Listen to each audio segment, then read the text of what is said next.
Hello, hello, hello. Good to see you. You get fairy dust. I get fairy dust. Oh, where's this little friend? I think she's watching the next episode of the Kardashians, so she can inform me what lies ahead. Anyway, welcome to another psychology lesson with the Kardashians, and we're on season 1, episode 1. And I want you to watch this clip. And as you're watching it, just take a guess at what you think the psychology lesson will be about. So watch this clip. Do you have any friends besides my mom's friends? Yeah. There's no way to tone down anything with my mom. She wants a huge party, and Bruce would probably rather just do nothing or golf. Who'd you invite, Bruce? No one? Okay. So I have no idea, but it is my hunch that Caitlin is an introvert.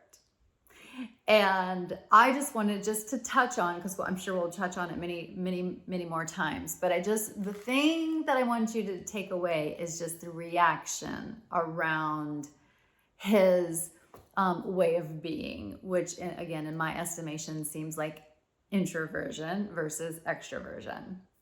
So just a real quick lesson. Introversion and extroversion are the flip side of the same coin. So in order for that to be true, that means if introversion is unhealthy, that must mean extroversion is unhealthy, and that is not a thing. But the reason why we think introversion is bad is because our culture is set up for and reveres extroversion and extroverted behavior. Okay, so here is the difference. The only difference between introversion and extroversion, the only difference, how we get our energy and how we process information. So this is research-based. You can stick an introvert in an MRI and an extrovert in an MRI, and you will see different parts of the brain light up when exposed to various pieces of data. And this research, I learned about it through Susan Cain's book called Quiet. If you're an introvert and you have not read Quiet, it's a life changer. Like, it's one of those books. It's like, okay, now I'm fundamentally different, and everything that I thought about myself is inaccurate. I'm going to start another way of thinking. And also, if you haven't seen Susan Cain's TED Talk, it's perfection. So must see. Okay. So how we process information is different, and where we get our energy is different. So if I have my iPad here, and so you see this iPad, I can play it loud, I can play it soft, I can do whatever I want, with my iPad. And you would have no idea how I gave energy to this iPad. You would have no idea.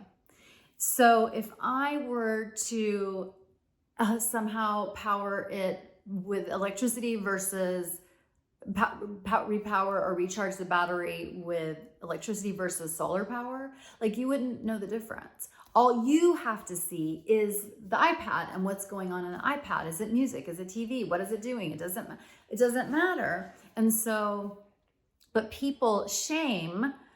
That's the thing I wanted to take away. Notice how the rest of the family shames Caitlin for introversion. They don't come right out and say it, but you can tell by their tone and the look in Kim's eyes when she says that thing about, you're like, what is he gonna do? Like, stay at home or play golf? Like, it's just so like, pathetic. And then there's also this talk about friends. It's not necessarily true, but it seems that, introverts may have fewer friends, but those relationships may be a lot deeper. Extroverts have tons of friends. But again, we there's a skew to like, oh, more friends is better. But is it? It just depends on what kind of relationships you have. No one can know. We don't need a body count to decide our value, body count of friends to decide our value.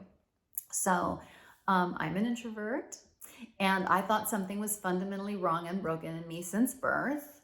And it wasn't until I was probably in my late 30s or early 40s that I learned from a book called The Introvert Advantage that introversion is normal. I'm like, oh, all the shit that I am, that I've hated myself about is like normal.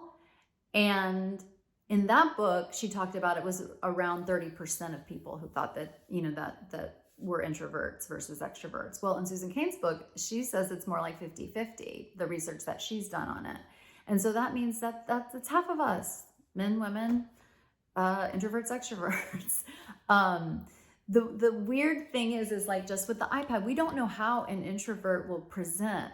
I have tried to convince, and I've stopped trying, that people that I'm an introvert. It's because people don't understand what an introvert is, right? So they'll see me dance on TikTok, or you might even think like, surely not, like she can't be an introvert. But again, what you're seeing me, how I'm acting in life, you cannot necessarily tell whether I'm an introvert or an extrovert because you don't know how I process information inside my brain, and you don't know where I got my energy from. Now, you already know because I told you that I'm an introvert. So that means I get my energy from solitude. And extroverts get their energy from other people. So solar electricity, or electricity, wind power, so it doesn't matter. It's just where we get our energy and how we recharge. An extrovert might need to recharge by going out and being in the world. An introvert might need to be recharged by going to lay down, taking an extra nap or something that day, or just having quiet time, or writing, or doing other kind of work at their desk. So, but the takeaway is the shame of like, oh, it's just so pathetic, and it's representative of our culture, how our culture looks at that. So that's just something to think about. It's good to learn, especially if you're a therapist or if you have kids. One thing people worry about is like, and the reason they think introversion is bad is because that means shy or social anxiety. That's not necessarily the case. I am shy.